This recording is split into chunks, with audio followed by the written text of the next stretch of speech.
Okay, so you are looking to become more of a persuasive and influential speaker. Well, this next technique is not going to disappoint. You see, this is the granddaddy of persuasion and influence techniques, especially for public speaking, and that is social proof. The definition is, if everybody else around me is doing it, I want to do it too. I want to subscribe to the descriptive norm. Now, what you want to do when you're speaking is get all of your audience agreeing with you. Whenever I start a presentation, I often ask no-brainer questions. So for instance, I might have, 100 people out in front of me. They're all there to learn how to become confident speakers. Now, when I start that presentation, I might say, before I begin, I just want to make sure that I'm in the right place.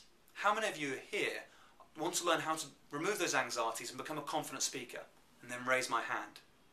Now, I'll put my hand up high, kind of put my eyebrows up as well. And as I raise my hand, I'll keep it there until everybody in that audience are all agreeing with me with their hand in the air. I'll be really firm on that. Because then what happens, if I was an audience member there, I would be looking around seeing everybody else is raising their hand, so I want to raise my hand too. Now this is a very, very persuasive technique, and it's known as social proof, so we need to master this. Now you see it in other areas as well. Companies often like to prove that they're the most popular company, because then they must be right. Or they might prove it with testimonials, to say, if all these other people, if these hundreds of different testimonials are all saying they've got great results, then surely I can get great results as well. Does that make sense? And so we are getting influenced by the messages they're giving. It doesn't always have to be the truth, but it's the perception of the truth. Likewise, you might think about your energy bills, for example. If you think about which energy bill you want to think about, maybe your gas or electricity or something along those lines, think about the company that's supplying it. Now, when you think about that company, I'm going to have to presume that you probably didn't go to that company because they were the cheapest. You probably didn't go to that company because they were the greenest. You probably went to that company because your friends and your family were using that same company. You were being influenced by the people around you. Does that make sense? So I want you to use this in your presentations. Now you can either do the hands up and get everybody agreeing with you and be really firm with it to make sure everyone does agree with you with the no-brainer questions.